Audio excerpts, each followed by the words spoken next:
اللہ کیا کہہ رہے ہیں؟ مجھ سے مانگو اور میں جو مانگو گے میں وہ تمہیں دوں گا. بس یہ اللہ ٹھیک ہے، ہمیں تو نے بتا دیا کہ ہم مانگیں گے اور تو دے گا، ہمیں یہ بات پتہ چل گئی. اب ہماری مرضی، ہم جب چاہیں تو اس سے مانگے. ہمیں یہ سہولت کا پتہ چل گیا، اب ہم ہماری مرضی، اب ہمارے کہتے ہیں اٹس اپ ٹو یو، کہتے ہیں نا یہ اب آپ کے اوپر ہے، آپ مانگے یا نہیں مانگے. نہیں آگے اللہ نے بندوق نکال لی ہے ٹھیک ہے نا، بندوق نکال لی. اللہ کہتے ہیں ان الذین یستکبرون عن عبادتی، یاد رکھو مجھ سے مانگنے میں تکبر کیا. میں نے تو کہا ہے مانگو، اگر نہیں مانگا کبر سے کام لیا کہ نہیں جی ہم نہیں مانگ رہے. سیدخلون جہنم داخرین، ذلیل کر کے جہنم کی آگ میں پھینک دوں گا. اڑے بھائی اللہ تو ہمیں گفٹ دے رہا ہے دعا کا یا جرمانہ لگا رہا ہے، کیا کر رہا ہے؟ سمجھ میں آنے والی بات ہے؟ کوئی سمجھ میں آنے والی بات بالکل سمجھ میں نہیں آ رہی ہے. یہی وجہ ہے کہ قرآن میں اور مقام پہ جب اللہ نے کہا نا میری یہ نعمتیں کھاؤ، تو پھر یہ نہیں کہا نہیں کھاؤ گے تو یوں کر دوں گا، یہ نہیں کہا. اللہ نے قرآن میں کہا کلو وشربو، کھاؤ اور پیو، حد سے تجاوز نہ کرو. یہ نہیں کہا اگر نہیں کھایا نا تو جہنم میں پھینک دوں گا، یہ کہا قرآن نے. کیا ہو گیا بھائی؟ اللہ نے کہا فن کے ہو، نکاح کرو، یہ نہیں کہا نہیں کیا نا جہنم میں پھینک دوں گا میں. بشرطے کہ گناہ سے بچے انسان، گناہ کرو گے پھر تو جاؤ گے جہنم. لیکن جو بھی اللہ نے نعمتیں دی ہیں ان کو بندوق کی نوک سے نہیں اللہ نے کہا، کیونکہ وہ نعمت پھر نعمت رہتی نہیں ہے، وہ نعمت تھوڑی رہتی ہے پھر وہ. لیکن یہاں اللہ کیا کہہ رہے ہیں؟ مجھ سے مانگو میں تمہیں دوں گا. ہم خوش ہو گئے، زبردست اللہ کی طرف سے انعام مل گیا. ٹھیک ہے جب سہولت سے ٹائم ملے گا تو مانگ لیں گے، موڈ ہوگا. اور نہیں بھی مانگا تو اللہ نے بس ایک آپشن دیا ہے کہ مانگو گے تو ملے گا. لیکن اللہ نے کیا کیا انداز دیکھو، کہا کہ اگر نہیں مانگا، اگر نہیں مانگ تو جہنم میں ذلیل کر کے داخل کر دوں گا. سوال پیدا ہوتا ہے اللہ یہ تو گفٹ دے رہا ہے یا ہمیں ڈرا رہا ہے، آزمائش میں ڈال رہا ہے؟ اللہ کہتے ہیں گفٹ بھی دے رہا ہوں لیکن یہ بہت بڑی آزمائش بھی ہے.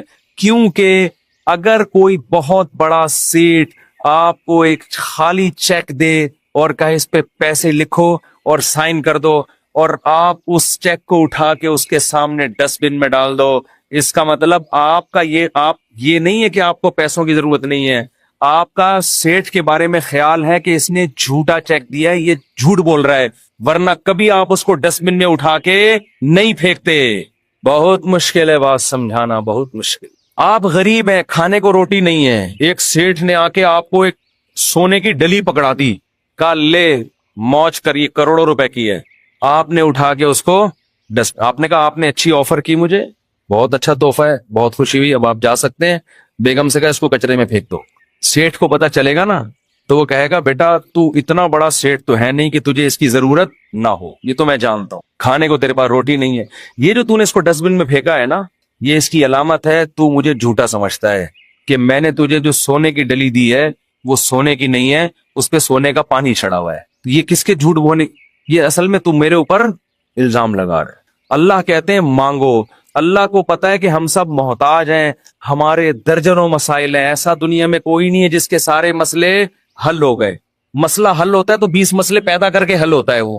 اب دیکھو کتنے مسائل ہیں، کسی کوئی بے روزگار ہے، پیسے نہیں ہیں، پیسے آ گئے تو خطرات بڑھ گئے، ڈکیتی کا خطرہ، پیسے آ گئے تو 10 مسائل کھڑے ہو گئے، اور کوئی مسئلہ کھڑا ہو گیا، گردے کا مسئلہ ٹھیک ہوا، ہارٹ کا پیشنٹ بن گیا، اور 20 قسم کے مسائل ہیں نا. سب کچھ ٹھیک ہے تو پھر بھی سکون نہیں ہے زندگی میں، نیند نہیں آ رہی، نیند کی گولیاں کھا کے سو رہے ہیں.